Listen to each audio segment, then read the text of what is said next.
My name is Lauren Bostic Hill. I am the Executive Director for the Baltimore chapter of American Institute of Architects, as well as the Baltimore Architecture Foundation, as well as the Maryland chapter of the American Society for Landscape Architecture. Thank you.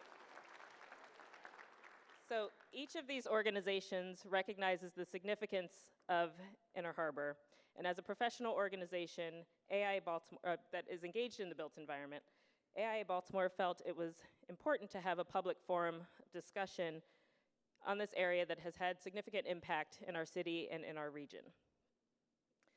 So while the guests that we have this evening, who you'll meet soon, they might not necessarily represent the organizations, but we welcome their insight and their expertise, and we thank them for being here tonight.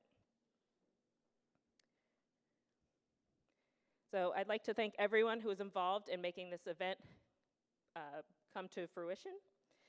And special thanks to the AIA Baltimore Urban Design Committee, as well as Maryland ASLA, who is a big supporter.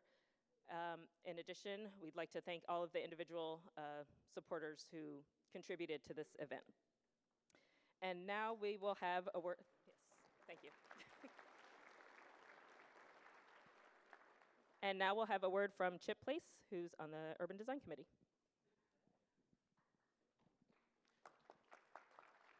Thank you very much, Lauren, and thank you also AIA staff for all the hard work that you've done in pulling this event together. And yeah, let's give it up for the staff. All right. All right, and thank you all for coming out tonight. This is really a great turnout. We really appreciate you coming to discuss this really important Baltimore Inner Harbor. As Lauren said, my name is Chip Place, and I'm a member of the AIA Urban Design Committee. And I want to briefly explain why we wanted to hold this event and its purpose. As you all know, a little over 6 months ago, local developer MCB proposed a major redevelopment of Baltimore's Inner Harbor. However, MCB's proposal is not really the focus tonight. Instead, we will take a step back to discuss how Harbor Place arrived at its current condition, what the overall objectives of our waterfront redevelopment could be, and how one would measure success. The discussion will further examine the history of the Inner Harbor, the broader role that Inner Harbor Park plays in the city, other examples of waterfront park development, and the various considerations that guide successful waterfront development. To facilitate the discussion, the Urban Design Committee has assembled a distinguished panel here that is multidisciplinary, professional, and with strong Baltimore roots. The panel will be moderated by former Baltimore City Planning Director Otis Rowley. Otis has a very distinguished career. I recommend you looking at his biography in the program, but among his positions, he served as immediate past president of the Wells Fargo Foundation and senior vice president of the Rockefeller Foundation and director of the Rockefeller Foundation's 100 Resilient Cities program, which I'm familiar with from my time in Houston. Mr. Rowley will briefly provide an overview of the land use controls that the city has over Inner Harbor and how they work. He will then introduce the panel, guide the discussion, and finally field questions from the audience. While the views presented will be those of the panelists and not necessarily those of the AIA, this discussion provides an important forum that will hopefully help inform your own thinking about the Inner Harbor, and if you are a resident of the city, help inform your vote on the anticipated Inner Harbor referendum in the fall. And with that, please welcome Otis Rowley. Oh, yeah. Good evening, everyone. So this is Baltimore, Maryland. And in the South, we say, good evening, everyone. Good evening. There you go. All right. So first of all, thank you so much for the opportunity to help to facilitate this conversation. I am only a moderator. I am not one of the panelists. I want to thank Lauren so much for just putting this together, I was excited when I was first approached about this opportunity, primarily because I was like, wait, is this a pro or against? And they were like, no, it's about understanding, right? It's about education, and most importantly, it's about Baltimore. So I want to thank you for, on a gorgeous day, you could be out barbecuing, you could be eating crabs. Instead, you decided to join us for today, so thank you for that. I want to start off by also level setting a bit in terms of what are the controls, right? So when you think about the artwork that is going to be created or recreated in terms of the Inner Harbor, I wanted to just give you a frame of reference in terms of what's the canvas, what are the brushes, and what are the paints that's going to be used. Because as I've read different articles, as I've had different conversations with folks, there seems to be a slight misunderstanding around some of those controls and what's on the table and what's not. So we wanted to level set before the panelists began, just in terms of what are some of those controls that exist. Is that fair? So there are 4 key controls that all of you should be mindful of, and that's the urban renewal plan, the kind of approved zoning for the site, the Baltimore City Charter, that is our constitution, and guides everything that we do, right? And then the ground lease agreement and kind of title ownership, right? Those 4 pieces really help to frame what is going to control how what is a current proposal becomes an actual plan, and then actually gets implemented. Right? So we could literally spend the next 2 hours going through each of those. For those of you who have ever read an urban renewal plan, I'm sorry. But I will also say it can literally be exhausting, right? And we could literally spend the whole time talking about it. The Baltimore City Charter, for goodness sakes, is a Bible small b that we could spend all night talking about. So I'm going to ask all of you to please, do your homework. Go back. All of these are easily accessible online, right? But there's some key parts of each. Starting with the urban renewal plan. This is controlled, ultimately by the Baltimore City Council. It goes to the Planning Commission and city for approvals, et cetera, and then to the City Council. The urban renewal plan, which was first approved in 1967, there is an amendment related to this development that has gone through City Council, first readers, et cetera. The zoning code, which is City Council, I think there's 3 bills in particular you need to be mindful of, 44, 46, and 48. The zoning pieces related to that really talk about 3 key issues. The addition of and mixed use to the statement that development be predominantly pedestrian oriented. Removal of the phrase development is relatively low scaled to accommodate the view of the harbor from adjoining sub-districts, the removal of that. And removing the 100 height maximum building height, which will result in no maximum height. So those are 3 kind of zoning pieces that are being considered as it relates to that. And then what you will be voting on in November, which is not just kind of controlled by the City Council, but for those of you who are smart enough to actually be citizens of the City of Baltimore, you will be voting on a city charter, which is 0444, and that is an amendment to the Inner Harbor Park regs in terms of what can and can't be done there. The final piece in terms of the controls is around the lease agreement and ownership for the pavilions. And again, wanted to make sure folks were clear on this because there was someone who was like, well, doesn't the city own it? Does someone else own it? And so just to be 100% clear, an LLC bought the Harbor Place for nearly $83 million after its previous owner defaulted on the loan and property came under the control of a court-appointed receiver, right? So this wasn't through City Hall, this wasn't through Baltimore Development Corporation, it went through a court-appointed receiver. And that's how the current LLC that has the property bought it and is now in control of it, right? So just like you buy your house, and I live in the Chap district, even though I own my house, there's certain things I can and can't do. God bless Chap. But it is the reality, right? Even though they now own it, there is certain things that they can and cannot do based on what is the law, right? So those are the kind of the 4 controls around what can and can't be done related to Harbor Place, and just wanted to make sure we started with that before we went over to our distinguished group of panelists. So with that, I'm going to introduce our panelists, and then I will shut up. First and foremost, I want to start with Amber Winland. Amber is AIA, AICP. She's an associate principal at Air St. Gross, adjunct faculty member at the University of Maryland. At Air St. Gross, Amber leads the firm's practice in community design and large-scale planning. Her experience across a wide range of project types all over the globe have contributed to her multifaceted approach to design problem solving. While she enjoys working at all scales, Amber has a particular passion for creating thoughtful and sensitive planning and design solutions for communities in need. Amber is passionate about promoting gender and racial equality within the field of architecture and through design.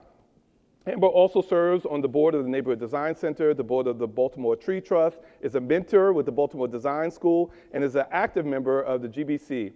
In 2001, Amber was included on the Daily Record's list of Maryland's top women. So thank you, Amber, for joining us today.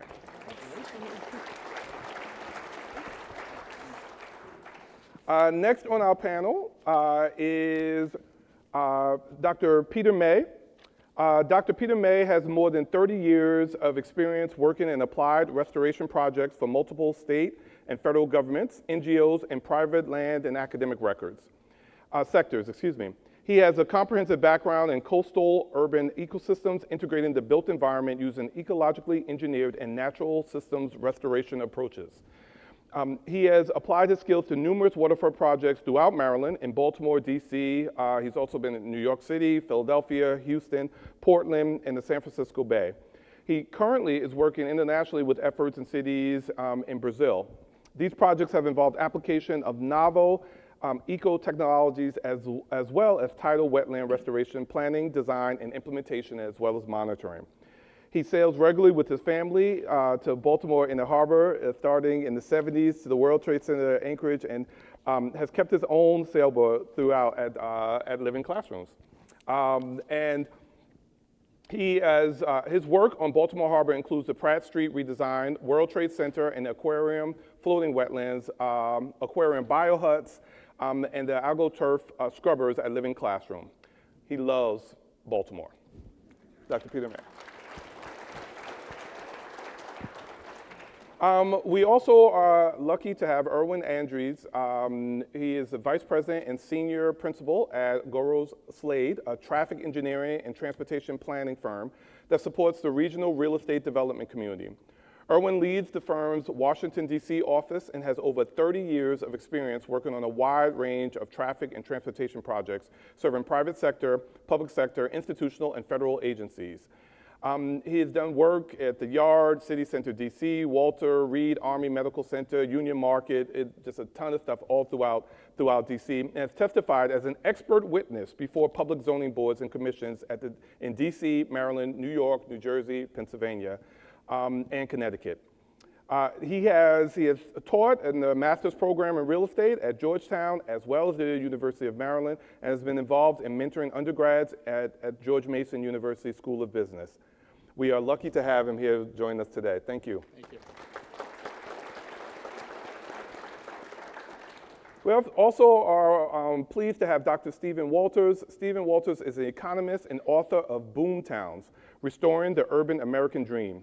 He is emeritus professor of economics at Loyola University of Maryland, and now serves as the chief economist for the Maryland Public Policy Institute and as a fellow at the Johns Hopkins University Institute for Applied Economics. And as an economics major, he made sure his bio was brief. Thank you so much for joining us. And then finally, last but definitely not least, Barbara Wilkes, an architect and landscape architect who lives in Baltimore and has lived here for 25 years, is a past president of AIA Baltimore, former principal of Cho Wilkes and Ben, and in 1999 she founded W Architecture and Landscape Architecture in Brooklyn, New York, where she works primarily with communities on revitalizing their waterfront all over North America. Barbara, welcome. So with that, I will turn it over to Amber. Okay, great. Mic is on, good.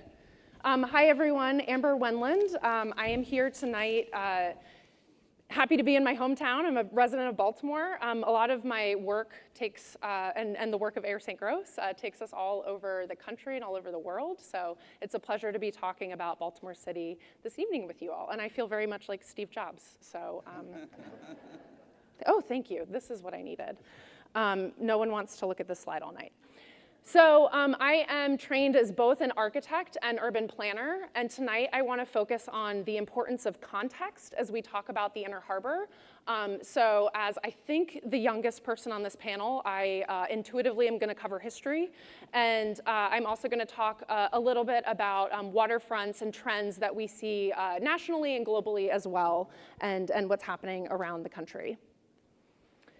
So let's start by talking about, we'll go way back in time, and I'm not going to spend much time on this slide. None of you were alive then, but this is the very early settlings of Baltimore town. And the reason why we start with this is just to talk about the ecological backbone of our Inner Harbor.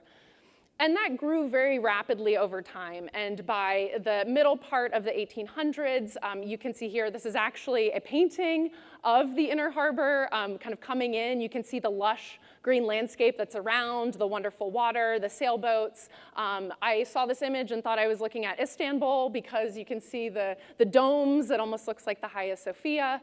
But what is so fun about this particular rendering is you start to see this emergence, this kind of looming emergence of the Industrial Revolution coming. And as you all know, Baltimore had a working harbor for many, many, many years, and it grew over time. It drove a lot of our economy. These images that you see here are from the late 1800s and all the way up to 1930. A very vibrant economy. The Inner Harbor was really working and supplying Baltimore and the region with lots of goods, lots of services.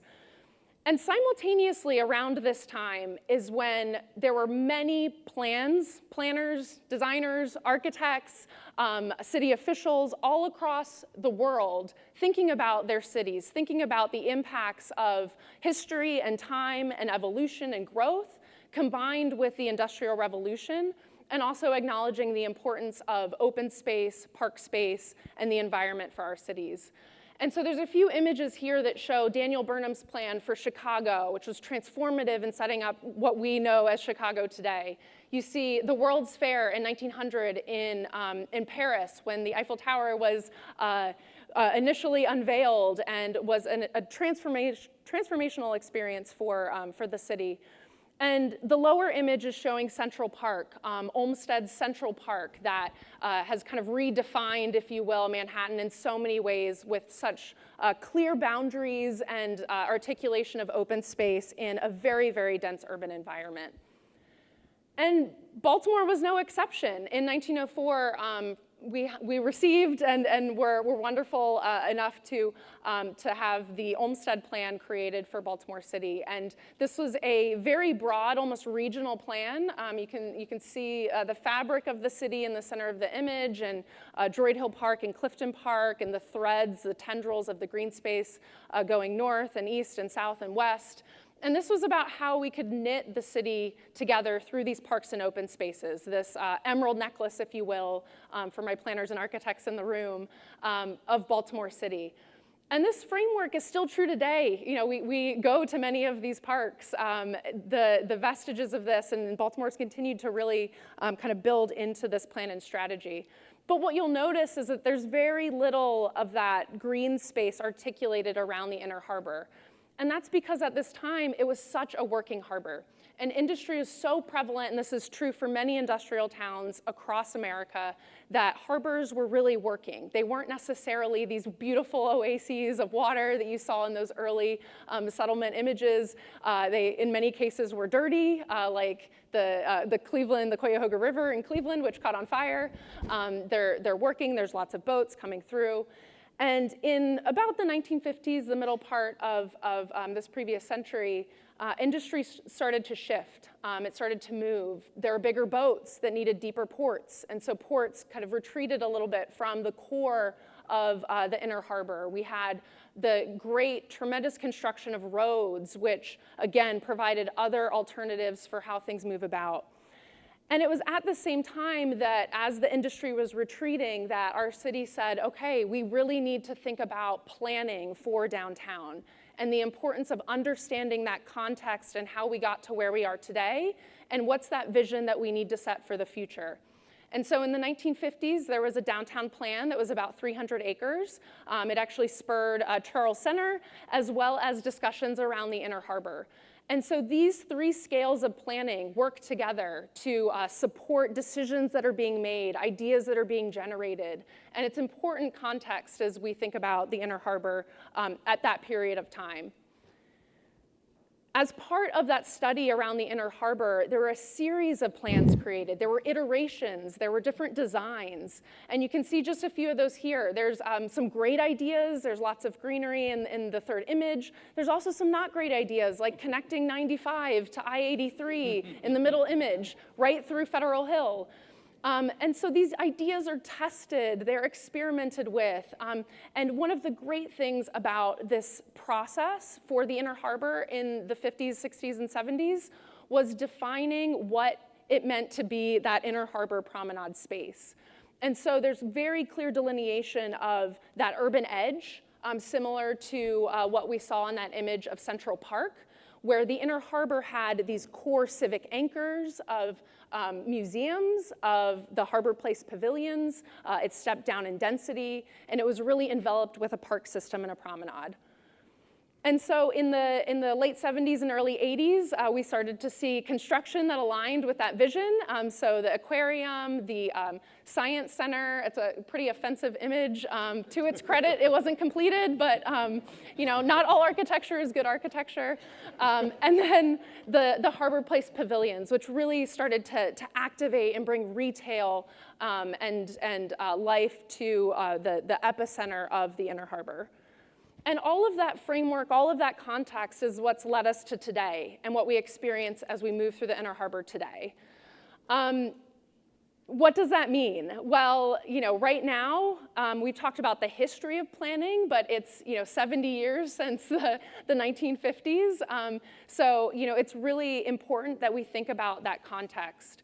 And I'm so privileged to work for Ayer St. Gross and some of my wonderful colleagues, one of which is in the room tonight. Adam Gross worked on the Inner Harbor 2.0 plan, which was the last time that the Inner Harbor as a whole was really thought about from a cohesive planning perspective.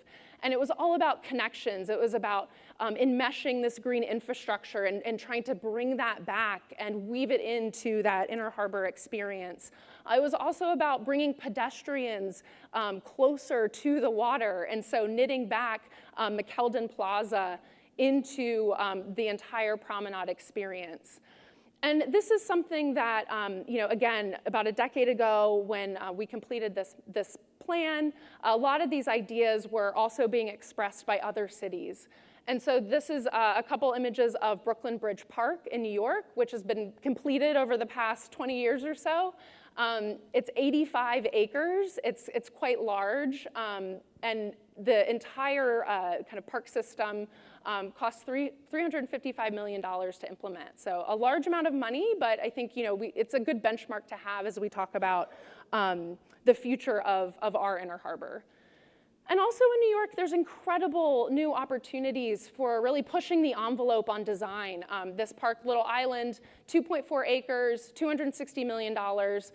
It's been such a success and photographed and shown all over the world as a really interesting example. And I'm not saying we need to do this in the Inner Harbor, but the Harbor Place pavilions and the Inner Harbor was such a transformational approach to waterfront design at its time. Why not push the envelope again as we think about our future?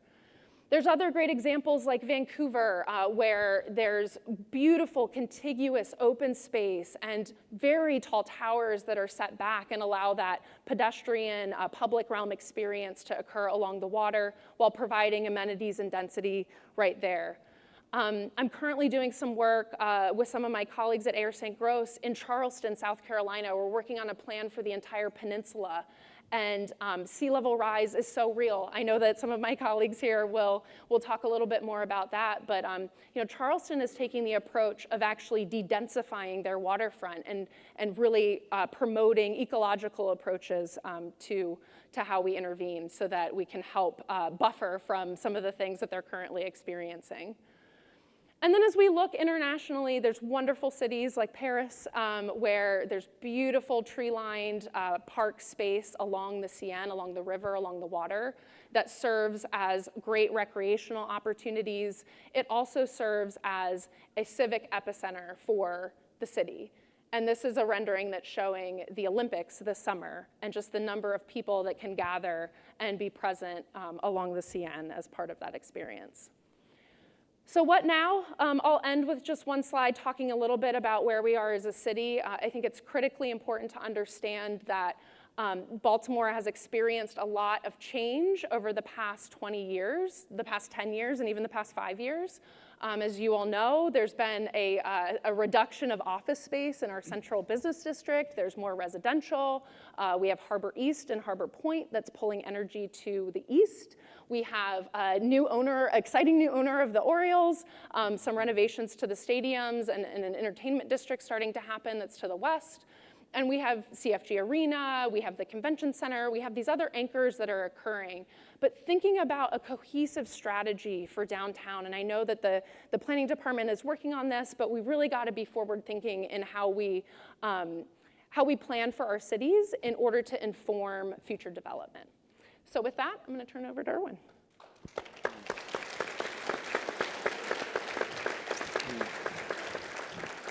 Great, thank you, Amber. Thank you for the opportunity to speak today. Of all the panelists, I'm probably the one that's not local. I'm Washington, D.C. based, but I believe that my experiences working on projects in Washington, D.C. Does have some parallels that can be applied to the Inner Harbor. Case in point, our firm has worked on large projects, large-scale projects, transformative projects, projects involving sports arenas, projects involving waterfronts. So I think there's opportunities here to look at those parallels and to see what can be applied and applied appropriately. So with that, we've obviously gotten out of a major global pandemic. So what's the new normal? We always talk in our office about the new normal. You know, what has changed? What has been exacerbated because of the pandemic? What were the things that were leading up to the pandemic that probably were signs that we needed to rethink how we plan cities? And so in this approach, as I did my research, the first thing I took a look at was Baltimore's population. So Baltimore City is currently around 560,000. I did not realize that in 1970, when the census was done, Baltimore City was at about 900,000. So for me, that was telling with respect to the history of Baltimore, the trajectory of Baltimore, how that's changed post-pandemic. The little graphic to the right shows what happened in 2020 to 2022. So that downward projection with respect to Baltimore City's population is continuing to decline. So again, this is not an indictment. This is just me looking at data to determine what's the framework we're working from as we look at a future Inner Harbor. So then, in addition to that, what I also looked at was some data relative to tourism. Obviously, with the convention center, with the sports stadiums, the museum, all of the different tourist destinations in and around the harbor, I looked at the level of tourism activity. The high point was actually right before the pandemic at 27 million visitors per year. It obviously dropped during the pandemic, and we're currently in the 24 million range. So to give that a little bit of context, we're right about where the tourism level was in 2014. So, if you were to think about what you were doing or where the city was in 2014, we were coming out of the recession out of 2008, 2009. Everybody was feeling very optimistic. Everybody was out spending money. And so they're out doing things to promote tourism and enjoy all of the different destinations that Baltimore had to offer. So looking at that kind of perspective of where we are today, there's a gap of where we were relative to the high point of the city. In addition to that, Baltimore is not immune to the commercial real estate conditions that we're seeing all over the city, including Washington, D.C., where there is an oversupply of office space, which was exposed during the pandemic, because people realized I didn't have to go to the office in order to be productive and to work and to be profitable. And so in that respect, it changed the way people commuted. It changed the way people looked at working 5 days a week. And so as a baseline, we looked at typically how does that translate to traffic? And typically when we talk about traffic, we talk about cars. Like, what was the impact of the pandemic related to commuting patterns? Well, a couple of things are pretty clear. The first is, even though people aren't going to the office, there are people still driving and driving relatively frequently. What we've noticed, at least in other cities, is that people who used to take transit, if they're going to work, and they're only going to work maybe 1 day a week, or 2 days a week, or 3 days a week, they'd rather not use transit and drive, because they figured, I'd rather, spend my money to drive and park 2 days a week than take transit 5 days a week. So we've seen a shift from employees going to work by not taking transit, but instead driving. And so hopefully that paradigm shifts with additional density and some of the other things I'm going to talk about later. And then in addition to that, what we also did is I looked at Light Street as you approach the Inner Harbor from the south. And the volumes in 2018, which is pre-pandemic, was about 57,000 vehicles a day. In 2022, as we started to get out of the recession, the number of vehicles on that roadway dropped to about 50,000 vehicles per day, which represents roughly not 10%, but less than that. Some of the other roadways surrounding the Inner Harbor reached as high as 14% in reduction. So it's clear that people are not coming into the office, therefore a lot of them are not driving, and those that aren't taking transit are driving. So in addition to that, the traffic levels during the week is significantly different, because again, it's related to the way people commute to and from work. So there are daily variations throughout the week where certain days are busier than others. Typically, Mondays and Fridays are days that a lot of people who have the flexibility not to come in don't. So midweek is somewhat typical for peak traffic days, at least relative to vehicular volumes. So this is something that we consider a new normal. A new normal, which isn't necessarily related to the pandemic, but when you look at transportation is intrinsically linked to land use. It's also intrinsically linked to socioeconomic demographics, how people choose to spend their money, how much money people make. Those usually inform your transportation choices. So what I wanted to do, and this graphic was taken from the city's website, if you were to look at the area in and around the Inner Harbor, the areas in orange are areas where at least 50% of the households do not own a car. So it's a very non-car centric demographic that's in and around the Inner Harbor. The yellow areas in and around the Inner Harbor are households where 22 to 50% of the households don't own a car. So if you were to look at that, that shows that there are a lot of people in and around the Inner Harbor that don't own a car, whether it's by choice or because of their economic conditions. So it's interesting that when you take a look at that, how that dynamic contributes to the traffic patterns and the traffic issues in and around the harbor. So with that, as kind of the context to lay things out, the next C I want to talk about is context. And when we look at context and what comes next. So we've identified that traffic volumes are down, office vacancies are up, there are people who are not using transit. So what does that mean? What does that lead to?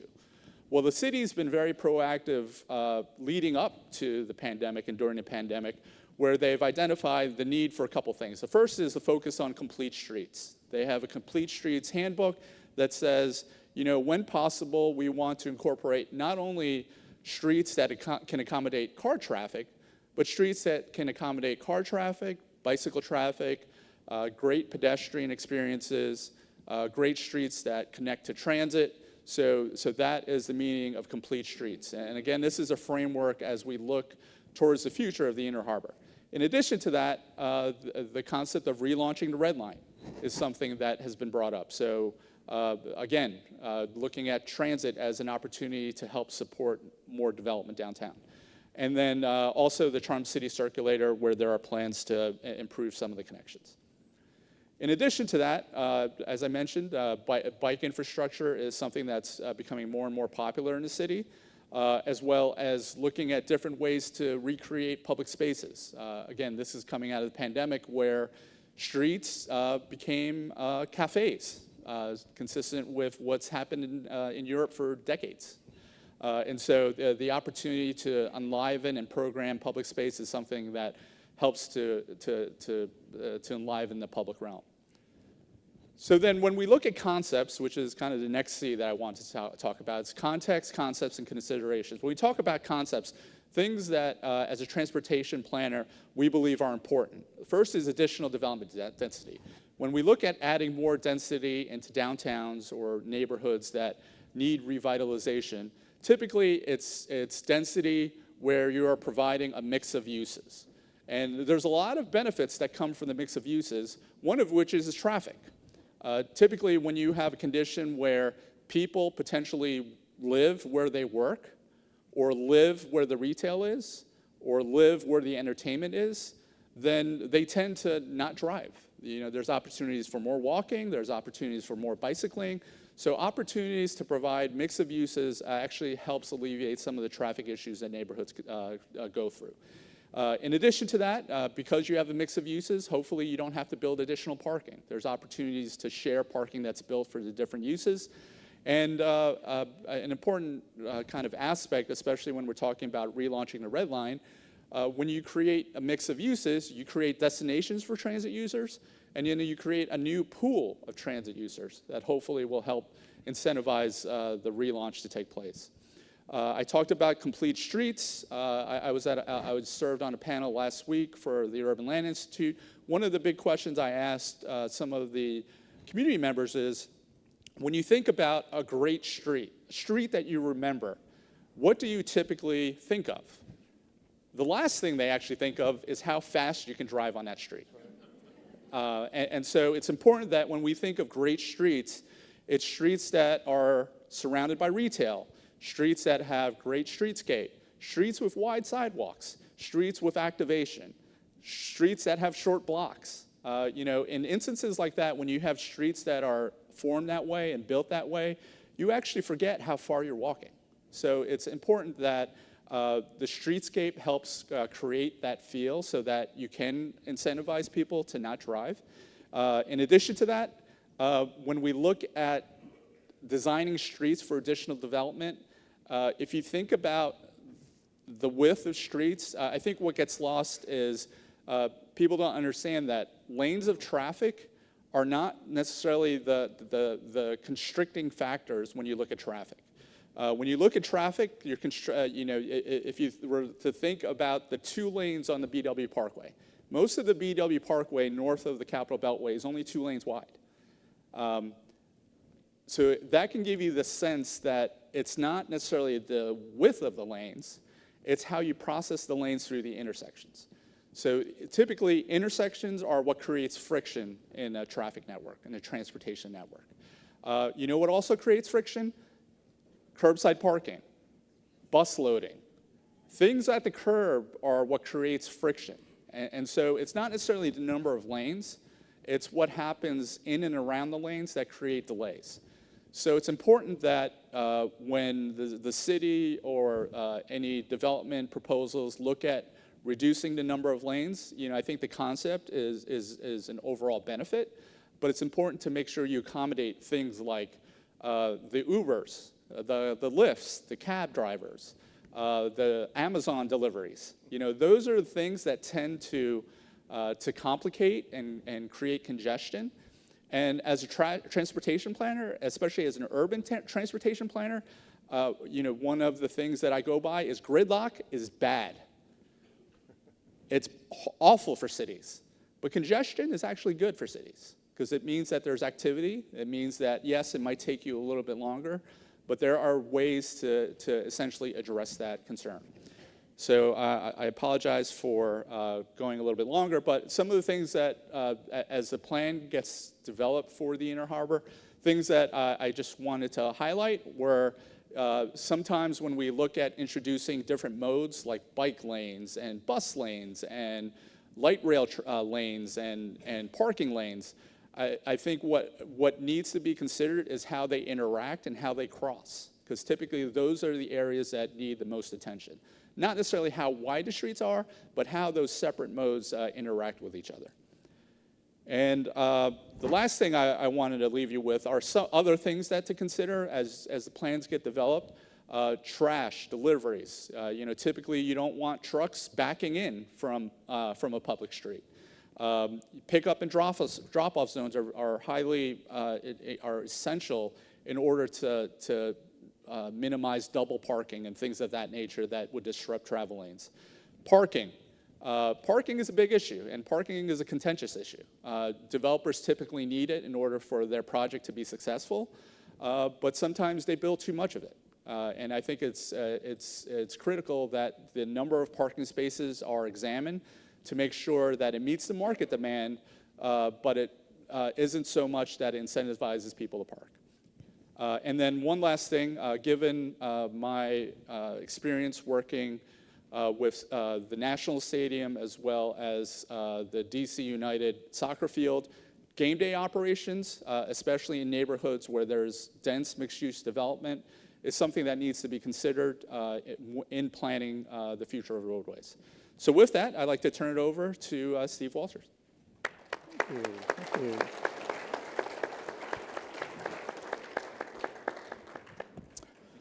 Well, welcome everybody. Thanks for coming out. This is a great sign as to how many people really love Baltimore. I'm just really gratified to see that. I'm going to be a little controversial, but I want you to know I love Baltimore too. I psyched myself up for this by watching a wonderful documentary, Global Harbors, a waterfront renaissance. I watched that today, and it's just great. And it highlights what wonderful design and planning and architecture decisions that were made over the course of the late 1950s onward. But as I finished it, and I was so enthused about Baltimore, it was like, well, what are we doing here? And why haven't we solved all the problems? Because this is a wonderful plan. But the tenor of my remarks are that we're here because, frankly, that renaissance was not durable, and it didn't spread. So we're a little disappointed. I don't want to seem negative because I loved the plan and I loved a lot of the work that was done, but those are the basic facts that we have to deal with. So that's why I wanted to focus our attention on what we're doing to remodel Harbor Place. There are just a few questions that I think we need to focus on first, and then later on you guys will have a chance to do a lot of Q&A. But one of the things that has been asked for as part of the proposal is a fairly generous subsidy. The papers are suggesting that about a $400 million public subsidy for this project might be necessary. That seems like a lot of money to me. The general tenor or the general justification for subsidies has always been, it's going to be a catalyst. It's public money, but it'll fuel lots and lots of investment, so don't worry. We're going to talk about that a little bit. And then I'm going to touch briefly on whether there are some alternatives to the plan that we're contemplating for this remodel. So anyway, I'm going to provide a little context too. I'm going to go to where this all started. That's the plan for Charles Center. It was part of the overall master plan. And the reason that Charles Center came into existence was that a lot of the very wise planners, developers, city leaders, politicians, and so forth looked at downtown and they realized, this was in 1958, that only one new building had been constructed downtown since 1929. There was about a 25% vacancy rate on most downtown office buildings. The assessments, the value of real property in downtown between 1952 and 1957 was negative 10%. When prices were rising by about 8%. So we had a problem, and so we developed what I think is a fairly genius master plan. This is not an example of the genius. Amber stole a little of my thunder and showed this earlier, but I wanted to highlight it because there's a lesson here, and the lesson is that community input matters a lot. We can give a big hat tip to Barbara Mikulski for why this element was not incorporated in ultimate. The part of the plan that I'm going to talk about a little bit is up here. That's the Charles Center plan. That's where it all started. That's been the template and the starting point for pretty much everything that we've done. We created a public-private partnership. The Charles Center Inner Harbor Management Company was created. A lot of very genius people kicked in their energies and expertise to do this. So that was our first step up in that little corner of the downtown area of the Charles Center plan. And it involved subsidies. Right from the get-go, we were subsidizing development. So what we did in 1958 was we bought the tract. It was a 22-acre tract. We bought it for $41.2 million in $58. That's about $450 million today. That was a pretty big expenditure. Then we improved it, actually, and then we resold it to the private developers for $24 million. So there was a $17.2 million subsidy in 1958 dollars. That's about $188 million today. And that form of subsidy has been used subsequently. I call it the buy high, sell low form of subsidy. And the question that must be answered is why? Why do we have to pay people to come and invest in Baltimore? And at the time, we had a property tax rate that was 38% higher than that in the surrounding county. So you're never more than 4 or 5 miles away from the surrounding county anywhere you go in this city. So that's kind of a unique problem that we face.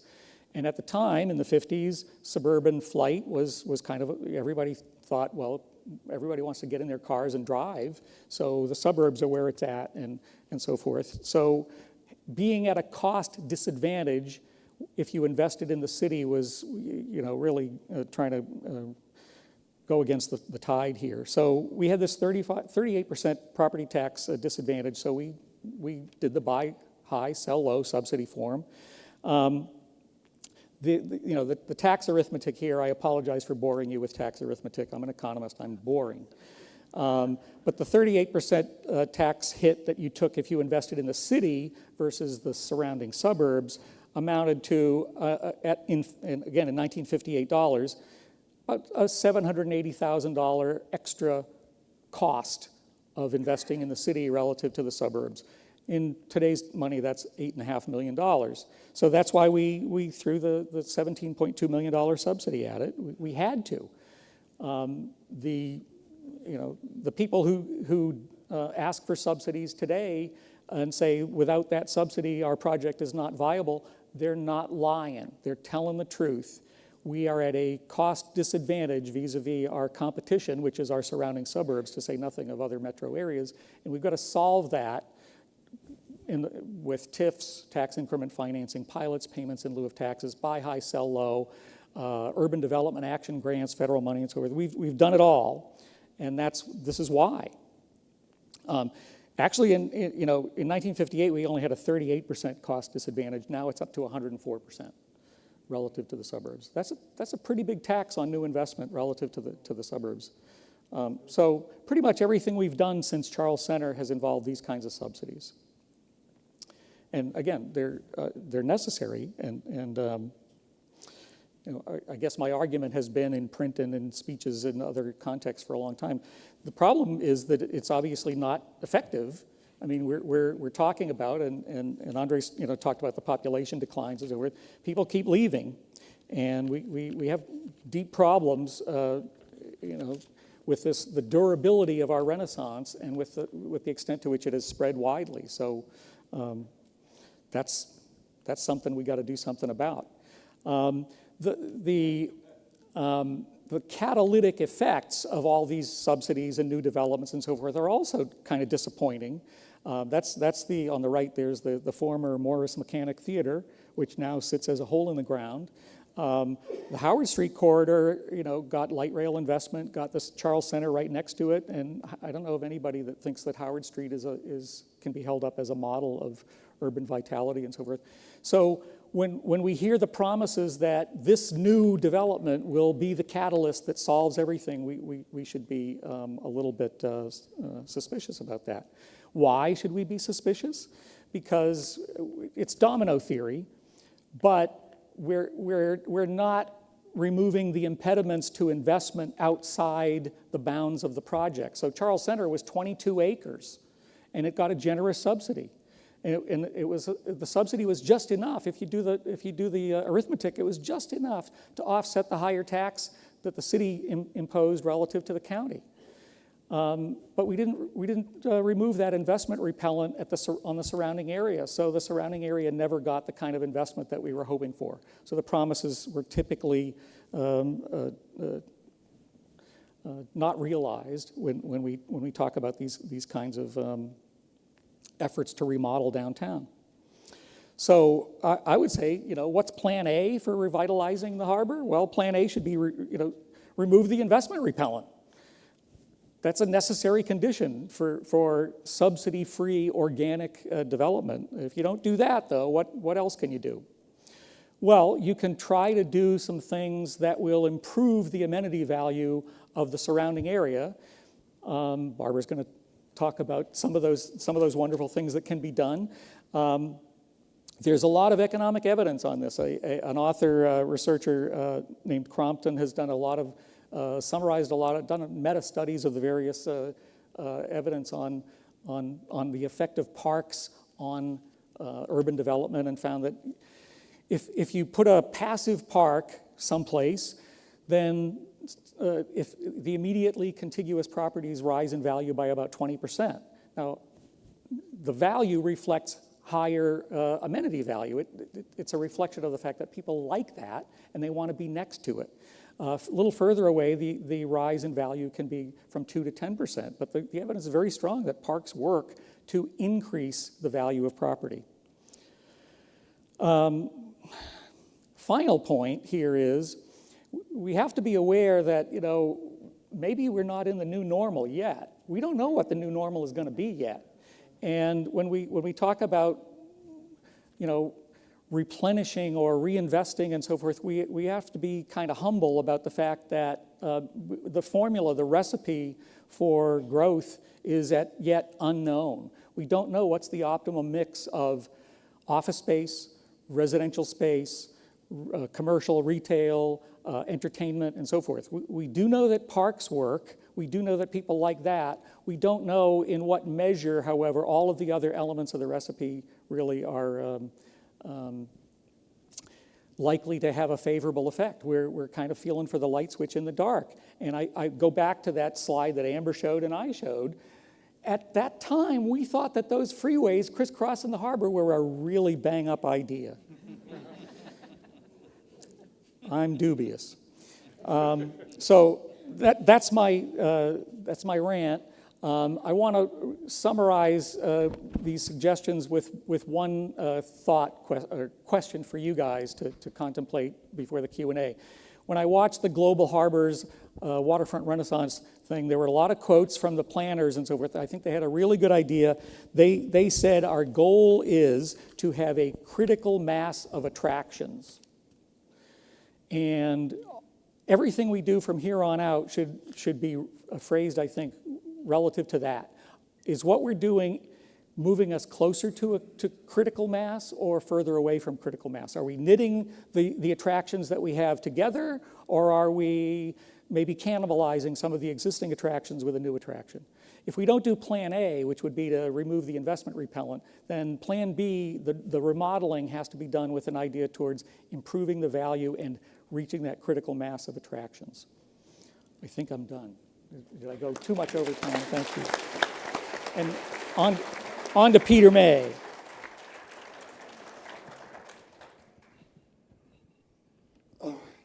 Thank you. It's good to be here. I am an ecological engineer, an environmental scientist, and a proud affiliate of landscape architecture at University of Maryland. Yes, thank you. But also what I love is research, and I'm a scientist and research professor at Maryland, and I love the Inner Harbor. And why do I love it? Because I had the incredible privilege of being the son of a sailor, and now I'm a sailor, and my family would sail us into Baltimore Harbor every summer, and I happened to be there when Harbor Place opened, when the aquarium first opened. I saw Don Schaefer jump in when it wasn't finished yet. And those things really had a big effect on me. And I actually credit that with me being so interested, and you're going to see a lot of imagery. I'm going to go fast because I'm used to speaking for about an hour in front of a bunch of students. Speaking about parking, actually that parking lot is still there, which is kind of crazy.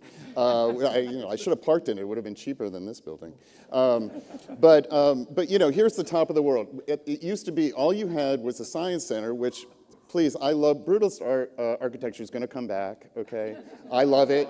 I love it because I love the Science Center. I went to see the Yul Brynner at the Mechanic Theater as a kid. Okay, I loved McKeldin Square water fountain. I was so sad to see it go because whoever did that wasn't thinking about sound ecology or microclimate with the fountain that was going there. I hope we replace it in some way.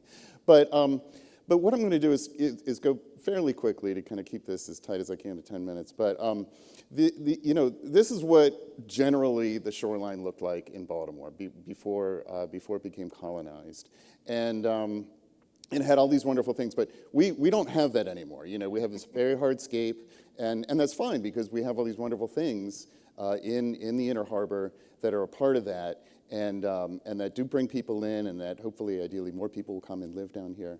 I do have a house in Fells Point that I enjoy, but as a scientist and a systems thinker, I also look at here's the area of the Inner Harbor that the Waterfront Partnership, again, a great model, a nonprofit that supports the Inner Harbor. I think we need to think about that economically, about how we can leverage that more.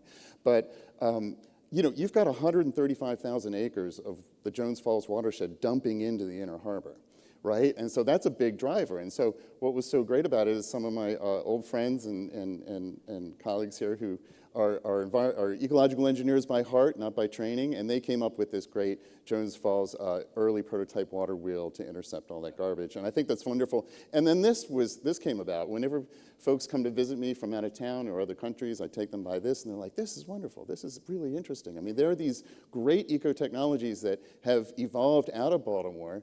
I think it's probably I've worked in a lot of cities around the country and some around the world, and Baltimore has these inklings of these things, and I'm going to show you some of these things that really are interesting. This is the Lancaster Pier in front of Living Classrooms Foundation.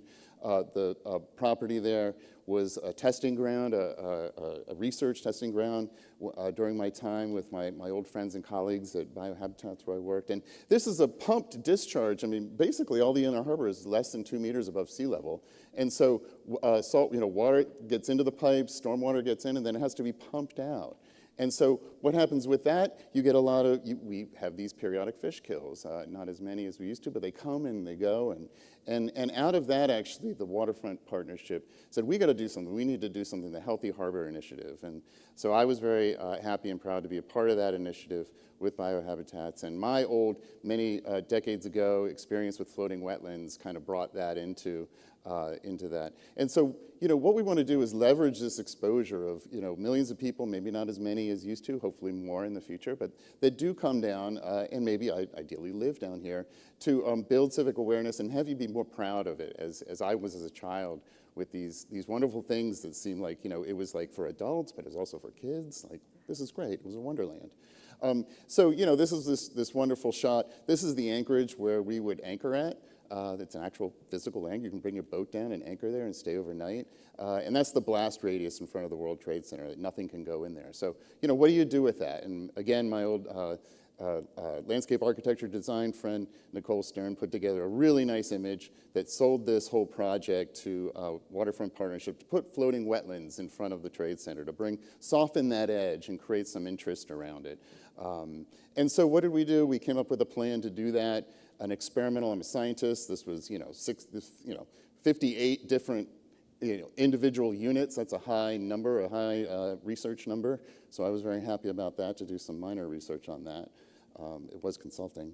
But the very first floating wetland in the harbor was done right next to my little sailboat that I kept at Living Classrooms Foundation, and we monkeyed around, and that was this great ferment of these folks my age, where we were all thinking and shooting the moon and coming up with a DIY floating wetland, and we said, well, what's coming down here? We can sell these bottles, that were being fished out of the harbor. And we're like, let's use those as a flotation device, and let's come up with our own model. We don't have to buy one from some company. Let's create our own model. And what was really neat about that, and again, here's, there are all these benefits to floating wetlands that are, I've done the science. The water quality benefit isn't that great, but habitat, aesthetics, there's a lot of positive things to them. But one of the things is inspiration. People seeing them seem to really, really appreciate that.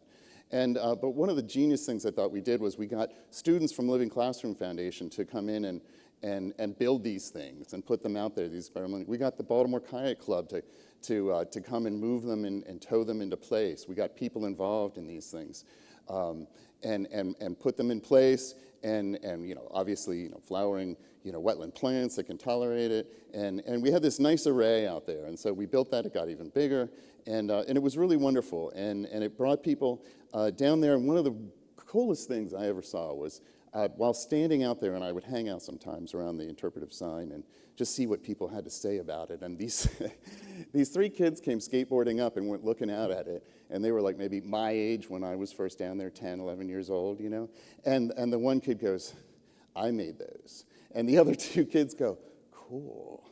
And I was like, that was me. But I was like, hey, Harbor Place, cool, aquarium, cool. These kids were involved, and then now they think this is cool, right? And so, that led to other things, big, sturdy battleship destroyer type, a marine aluminum to build these things. And we put them, this was one thing. I also worked for DC government for 10 years in the 90s in their watershed protection division and water quality. And that waterfront was completely transformed. Now, this was all private money that built that. And I can tell you, they spent an obscene amount of money on these floating wetlands, but they're going to be there a long time, and that's a good thing. And because I still go down there and take a look at them, and those were all designed by my colleagues and friends at Biohabitats, and that stimulated, okay, let's do this at now the National Aquarium, and they're building it right now out there. I have a small issue with the microplastics generated by the material. I think we should do core coconut fiber, but. Yeah, please do. But then we looked at these things and we said, hey, this is one of my master's students, Leela, and she said, hey, these floating wetlands. I said, hey, what? There are 3 to 5 acres of bulkhead, of concrete bulkhead around the entire inner harbor. That's just this blank space. What do we do? Why don't we soften those edges and think about that? And then she, I don't know how to do this Photoshop stuff, but she did. And she was like, well, this is what it would look like if we did this. So, and so there are these ideas in this generated, but this is about softening that edge, bringing ecology back into the system here. This is a design another friend of mine at Biohabitats did, these fish hives, these and turtle islands and things like that to bring kind of that, activate the hard edges and to break it. And people that come visit, they might want to come and stay there. They're like, wow, we're doing really cool stuff down in Baltimore, And I think we need to really keep that in mind as we move forward and how we might do that. And this is along Pratt Street and the aquarium eco-slip, Let's link up these eco-technologies that clean the water, but also provide this with interpretive signage like you see around the aquarium, these things to stimulate people to say, hey, one of the things that I heard, I had a student who did a survey of people looking at the floating wetlands, and one of the comments that came out was, I'm glad they're doing something. And so that made me think there's this ecotechphilia, this, I don't know what it is going on there, but I like it, and I think it's positive, And so it's like, it's probably some German word that's like 14 letters long, But I, my dad's German, I'm going to ask him to come up with a word for this. But these are, it used to be very contaminated water. So it used to be, and a mentor and a hero of mine, John Todd, he went and did some of this work in China. And what about these floating cause, they can adapt to the tides, get people out. I'm going to put a promenade around in the water that has floating wetlands next to them, so you have this nice place. That can be done. Thinking about biomimicry and the submerged area of these bulkheads. We have, like I said, 5 acres of bulkheads. Why don't we think about how we can support the aquatic? People aren't really seeing it, but I got one of my students that said, man, this is really interesting. I'm interested in this. And we said, well, we have all this algae that's been used to clean the harbor. Why don't we put it in a concrete and see how that works? And so this student, Sam, she actually in my class just said, hey, yeah, she was stimulated by this idea just with some imagery that I had. And she said, well, let's do this experiment, and she went and came off of the harbor, these replicate experiment for a year long. And she put that together and did a lot of work counting all the bivalves that are crusting on that thing. They're cleaning the water, right? That's doing work. Why not do, IMED is there. We got all these University of Maryland scientists. But let's make that science and that ecological engineering kind of accessible and knowledgeable to people as this nice side aspect to inner harbor redevelopment. These are biohuts. These are essentially suspended oyster reefs. We can't have oyster reefs in the harbor. Let's just put them on the, and so if you go down to the aquarium, they're hanging up around there right now. They're doing good work. The northern pipefish, the National Aquarium did not even know that the northern pipefish was even in the inner harbor until we put these things in and they put a camera in there and they're like, there's a northern pipefish. So, there's some great documents out there on sea level rise projections in Maryland. That's very recent. Baltimore urban floodwaters, urban waters flood science and policy workshop that was only a few years ago. And so, we don't have that natural edge anymore, and that was that buffering system for, this is probably Isabel, that flooded out Whole Foods and Harbor East there. But, sea level rise is coming. It's been coming, for a long time now. It's increasing, but how much is it increasing? And should we instantly say, oh, we got to build walls and elevate everything up by, 2 meters in order to have a promenade that's 20 feet above the sea level? Do we need to do that? Well, maybe we do, but not now, and we need to be thinking adaptively. And, here are some likely possibilities, all the way up to 2100, please, right? So let's 2040, I'm talking about next week, right? But no, 2030, 2040, there are a lot of things that can happen, thresholds and tipping points. Don't want to scare anybody. But we can think about adaptively thinking about the waterfront. And right now, it's a good 2 meters down to sea level, except for that little corner promenade there that goes down with the nuisance tides. That's not a problem. I think that's kind of cool, actually. But, we have these extreme events like Isabel.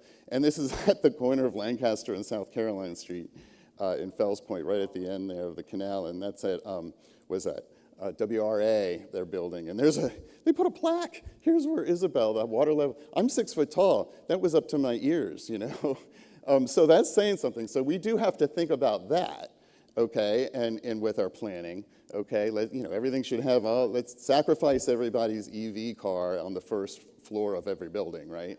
For a catastrophic or a flood like that. But, there were some key findings from that workshop. Flood science and impacts, data and technical resources, we need to develop those. Government coordination and policy, equity and social vulnerability. There are a lot of people that will be vulnerable to these kinds of events. Outreach and education is really important. We should be starting to do that more now. Flooding will occur more frequently, but there's a lot of uncertainty there. A whole watershed, upland stormwater, and tidewater edge understanding is needed. We need to convey that to people. Hey, that nuisance flooding down there in Harbor Place, that's actually, that's going to happen. That's okay. Do we need to build everything up and put walls around it right now? Maybe not. A collaborative approach is really required with all the citizenry, right? Government, private NGOs, we need everybody at the table and to be talking about these things. That came out of this report, this workshop. Adaptive management over time is really important, and that flexibility of response over time. And basically, these are regenerating systems. I like to throw this in a lot. It's complicated, but basically, more energy on the left, less sustainable, degenerating. We want more regenerative systems. Bring moving systems into these into these systems and use them and use their power to inspire. You know, inspiration is one of these things that you really can't put a price on. I mean, I'm here because I was inspired in many ways by coming down to the Inner Harbor. So, you know, and I'm fortunate enough to be able to inspire other students like these for the AIA Baltimore design competition, the Harbor. And my and Jack's students came up with this, and they said, okay, harbor built over here. The rest of it's going to be forest, you know? And I love that. They're just like, you know, the Light Street Pavilion, that's all forest now, okay? You know, and that's the kind of inspiration. We need people to be thinking bold like that and be having those conversations. You know, what do we want? It's, you know, we're the citizenry. We're the people that want to, want to interact with that edge and use it. And I think we need to be thinking as much about that as we are, you know, I mean, it's important to have people, residences and businesses, but also people that just want to come down and hang out and enjoy this space. It's a jewel, and the spillover effect isn't great. Maybe we can make it greater. There are other ways to be thinking about that in terms of moving out and, you know, to the rest of the city. But it is a very important place that inspired harbor fronts all over the rest of the world, and we should be using that we have to keep all of the public space we have. We shouldn't cede any of it as much to private, you know, entities that don't have public access. You know, Harbor Place, you could just go in and walk around, you know, but get some fudge, right? I'm going to go over there now. Actually, I'm going to make a point of going there and having cocktails and sitting out on that patio, because that was 44 years ago that I was doing there, sitting there having that soda, you know, sitting there on the first, you know, opening of Harbor Place, which really made me happy because it felt like a place for everybody. And that you could just come and sit out there. What? You know, this is great. Because I remember when we'd sail down, and there was a science center, which was great. Love brutalism. And there was the World Trade Center at the top of the world. You know, and then there was just blank docks. But it was fascinating to me to see that, and just being empty beat. Whenever you're on the water, it feels good. But at that time, you know, that inspired me. I think we should be inspiring the next generation and make sure that anything we do gets more people down there to live, to work, to play, but to inspire that next generation to feel like it's also their place as well, and not just, you know, for private commercial entities. Thank you very much, and I'd like to introduce Barbara Willis. Thank you.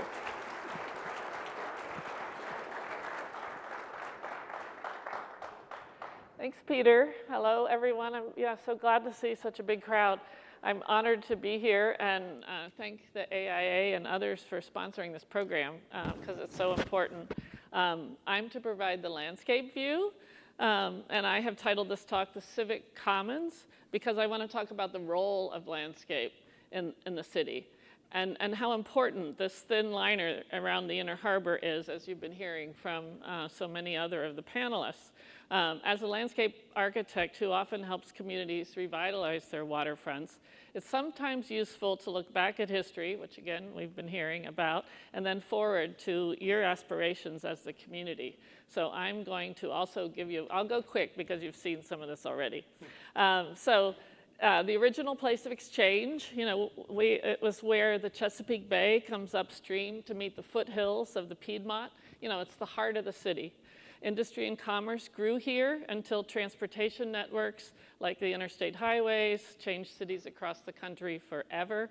And as industry left the harbor and trucks replaced ships, Baltimore created the Charles Center Inner Harbor Management Corporation to create a new harbor vision. I'm going to skip over it quickly. I thought the most interesting thing was in 1974, they made a smart move, very simple, sort of what Peter was talking about, just get people down there. They built the promenade. You know, so they built the promenade and invited people to come down. They also built some land they filled. And then they had festivals. You know, they didn't really do a lot of other public improvements at the time. They did put up the World Trade Center was happening, but they found ways to populate with the temporary festivals like the City Fair, Op Sale, you know, brought people down, showed people that the harbor was a unique place. It's the only place where, you know, Chesapeake Bay comes that far up into the country. And then in 1978, the Rouse Company proposed to build the two-story pavilions to make a permanent festival marketplace in the public park, which required the public referendum that Otis explained how that all happened. So the referendum passed, and together with the aquarium, the Science Center, the Constellation, and others, the rest is history. Baltimore became famous. It was the first city really to revitalize its waterfront. That attracted me, to Baltimore. That's why I came here. Actually, I came here when they put in the promenade. So I saw all this happen as well. So festival marketplaces, however, have fallen in popularity as an attraction. But public space and parks have continued to be an important asset for attracting people, and in fact are gaining in prominence as effects of climate change have made people more interested in, responsive to, and attracted by natural environments and the health and recreational benefits they provide. People, you've heard about how it's changing and people can live anywhere. They want some amenities and benefits. You all have acknowledged these trends by building this new popular nature playground next to the Science Center. From what I've seen, it's been very popular. The proposal under consideration in the upcoming referendum will allow additional uses, housing, on the site, as well as unlimited building heights and a 40% increase in the footprint of the built area. 40% more land will be allocated for buildings and taken away from the park. In New York City, where I work, when developers are granted this type of upzoning, they are required to create public space around their development and connect it to the public commons. This has not historically been the case in Baltimore, as we've heard from Stephen, but I'll just show you an example how it works in some other cities.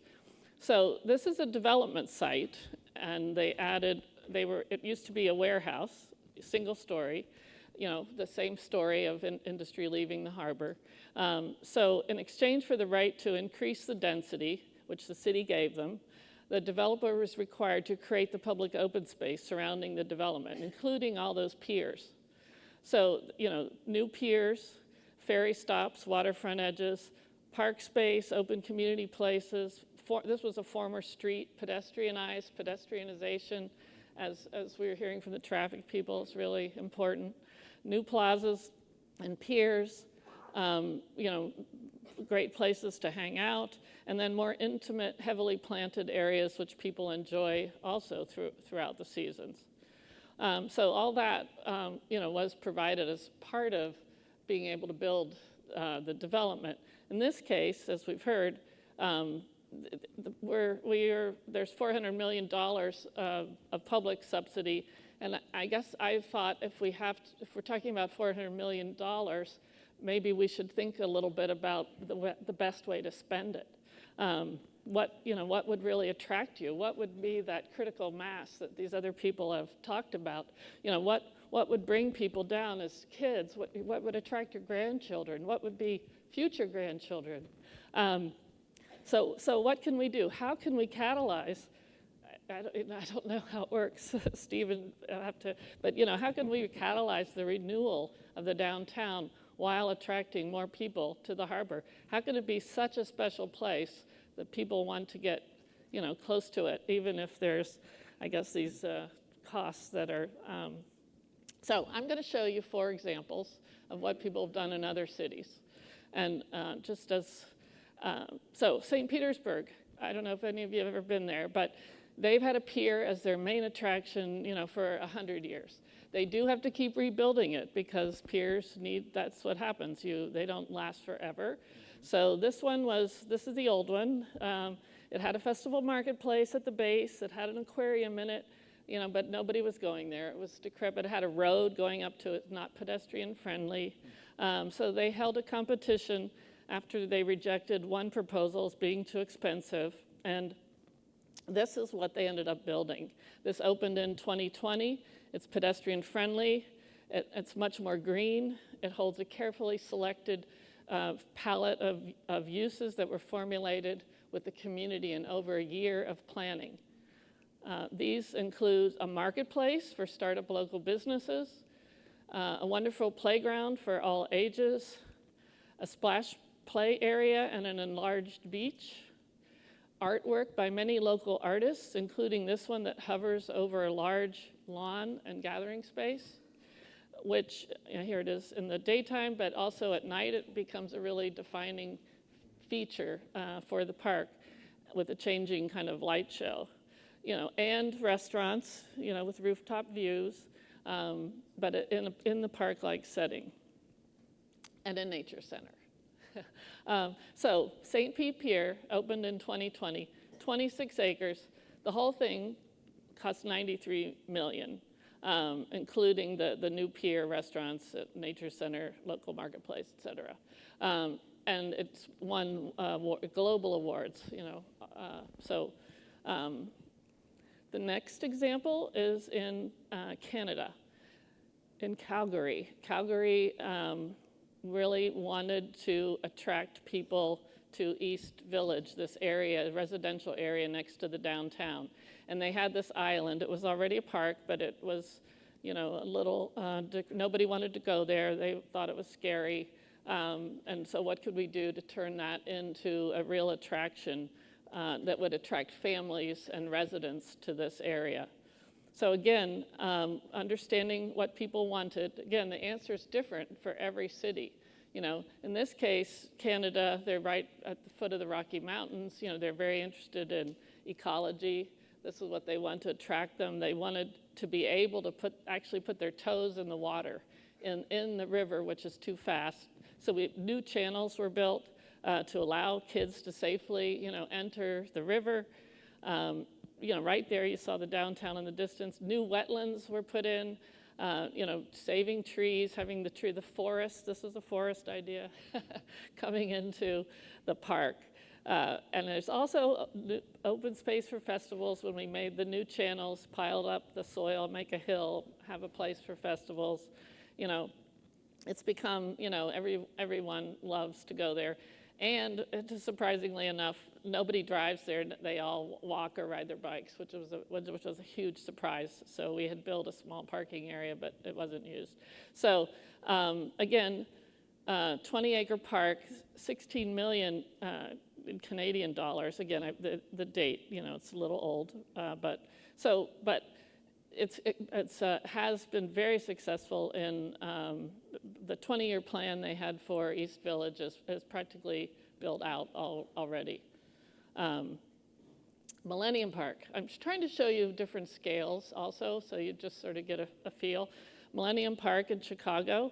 In this case, the issue was that the lakefront was not connected to the neighborhood very well because there was a big rail yard. So they actually, through a long city process and a public-private partnership, they built over the rail yards and then created a park to connect the city waterfront back to the neighborhood.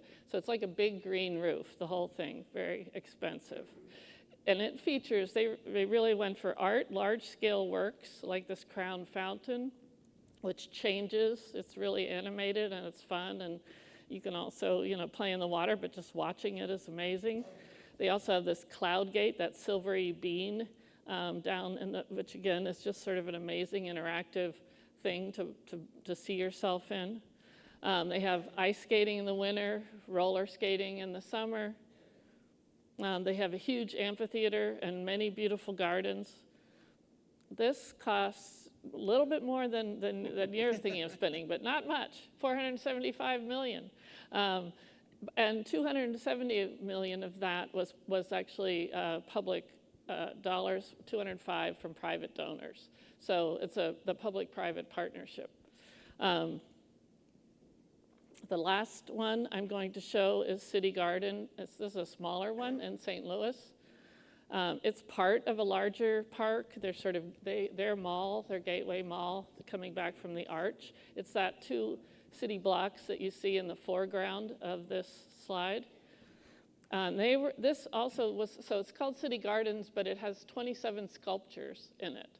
So they kind of went in for art, as well as, many interactive things to attract families and kids, splash pads, other sorts of fountains with art, a more natural fountain, for a different kind of feel that you can, not too many kids in here, but I've been there and it's just full of kids playing.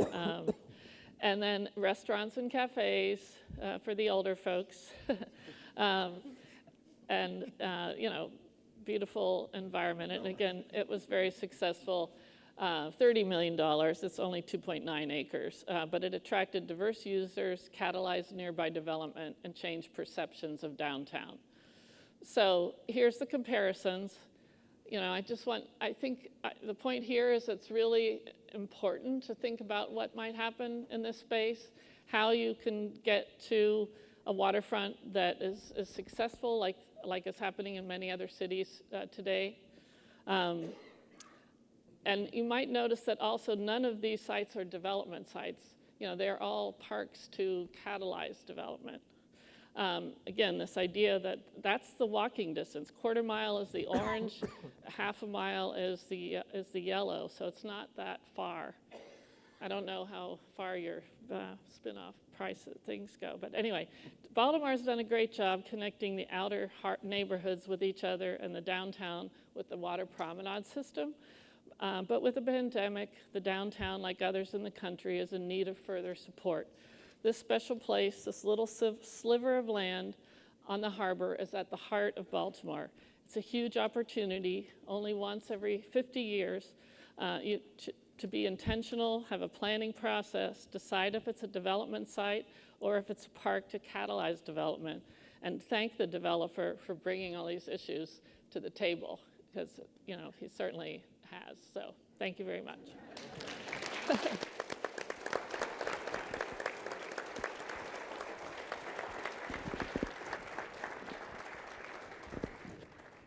Give everybody a chance to have a little water.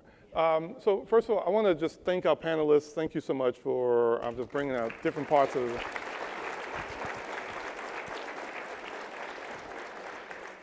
we had planned for a kind of brief moderated discussion, but we went a little over on each other, which was a time well spent.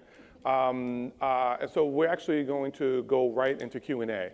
Right, because first of all, again, it's a beautiful day, and you joined us. You've heard a lot from us, and so we would love to have the opportunity to hear from you.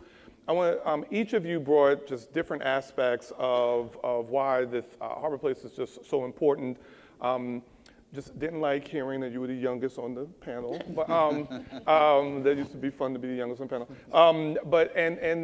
Young people like cafes and restaurants too. It's not just old. But I just wanted to say it was important to hear, particularly about what has done in the past, what we've learned from the reality of the plans that have existed before, what was approved before.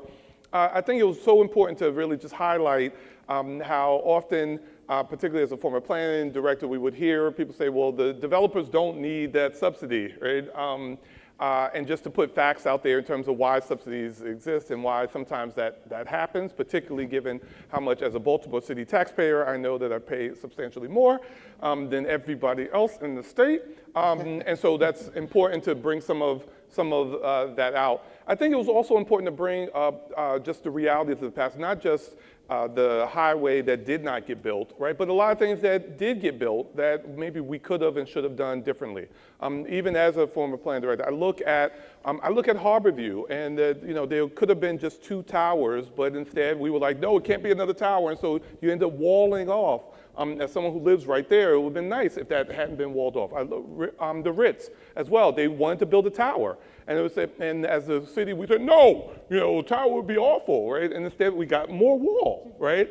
And so I think it's important to look at what we've done in the past and what we can learn from the past as we think about our future. And that tall buildings and the green waterfront, such as we saw in Vancouver, could have been our reality, right? But we said no. And so how do we make sure in today's space that we look at what we've learned from the past, what we've done right, and what we haven't done right, and to take those lessons to inform our future. So with that, I want to open up. We have 2 microphones here and here. And so, sir, if you could, and the only thing I would ask is that if you could just introduce yourself and then go right into your question. Thank you.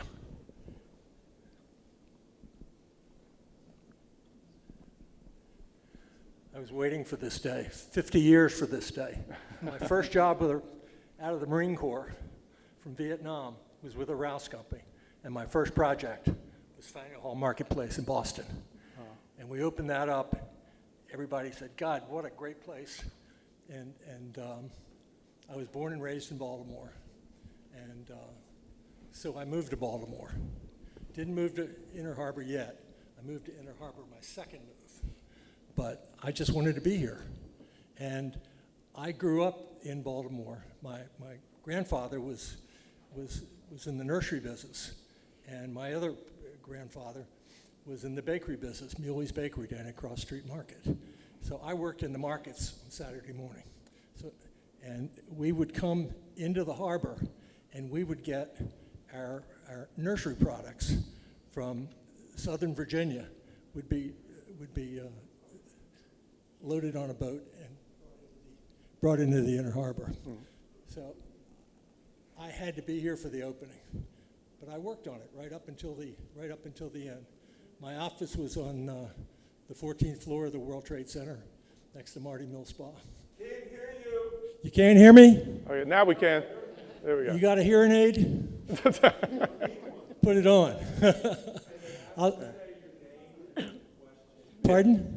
Just if you could just introduce yourself with your name and then go right into your question. Okay, my name is Lair Jackson, and I'm a developer. I work for the Rouse Company, and I worked on some of the best projects in America. Excellent. And we've won more presidential design awards probably than any other person. Awesome. And your question is, sir? My question is, who was here for the opening of Harbor Place in 1970? Okay, show of hands. All right. Were you excited? Yeah, yeah. Yeah. All right. Were you all excited? Are you disappointed now? Yes. Well, let's get to work. All right. You know, after 50 years of kind of going the wrong direction, you know, I think having worked for Jim. Okay, sorry. Having worked for Jim Rouse, he taught me a lot of things. But Ben Thompson taught Jim Rouse a lot of things. And Ben Thompson was my partner for 40 years.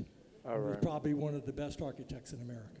Thank you so much. I really appreciate your comments, sir. Okay, thank you. Ma'am, your name and question. Hi, my name is Leslie Humphreys.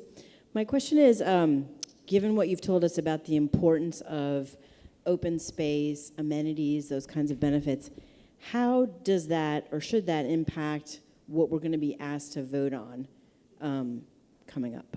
Thank you. Barbara, you want to take the lead, the landscape for a second? Well, I mean, I'm not sure I know the exact question you're going to be asked, but if it's to be able to have more development and, you know, have unlimited height and then, you know, if you want more park, you would probably say no.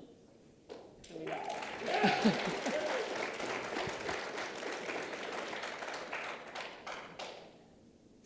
Thank you. Is that on? Yeah. My name is Neri Cohen, and I live downtown. We are at an inflection point right now that has an opportunity to be taken advantage of. We talked about how we use open spaces to get people downtown. Can you speak to the opportunity to develop our sports relationships? The Orioles are the most exciting team in baseball. The Ravens are going to do well. That brings 70,000 people and 40,000 people in all the time. How do we leverage that relationship to make this exciting for Baltimore? What Rouse said is make it about Baltimore, not the tourists. How do we do that? Yeah, I can start from the planning perspective because I absolutely agree. The dynamics of our entire downtown, you know, we've talked just about the Inner Harbor for a while, but we have to understand that in the context of downtown. And I think all of the energy around the stadiums right now, both from an ownership perspective and a team accomplishment perspective, but also from a real estate perspective. There is so much surface parking. There's some vacant pad sites that can be carved out of some space there. And that energy and how it ties into the Inner Harbor, but also stretches all the way east to Harbor East, is super important to understand. And I think, from my perspective, it's really important to have a plan and strategy around that before you go about, designing individual sites to really make sure you're weaving that context in.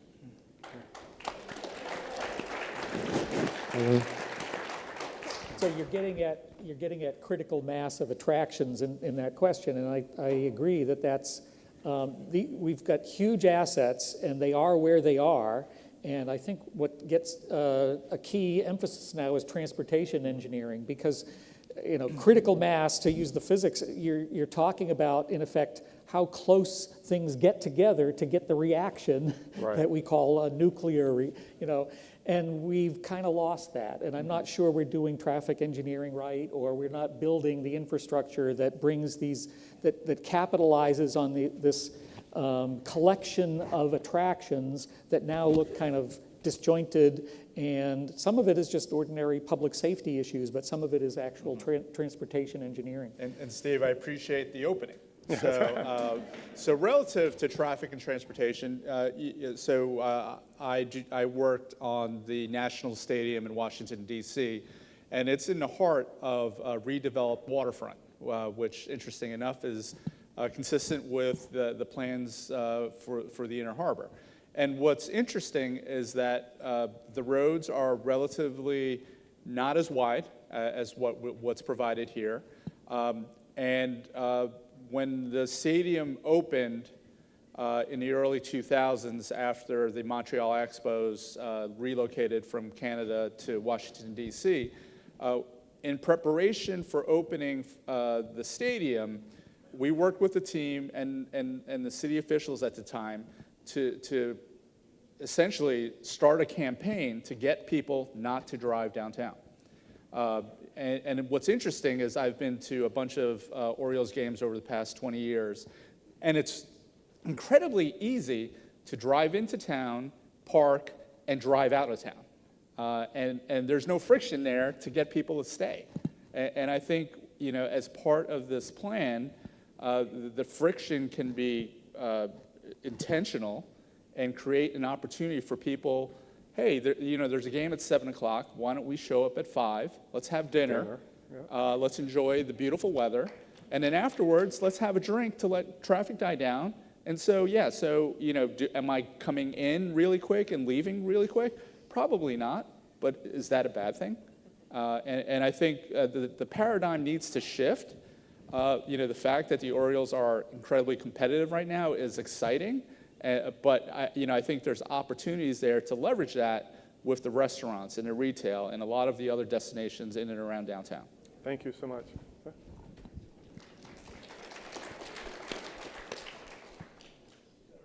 Go ahead. Hi, so My name is sorry. Jade Harris. I'm a architecture and environmental design student at Morgan State University.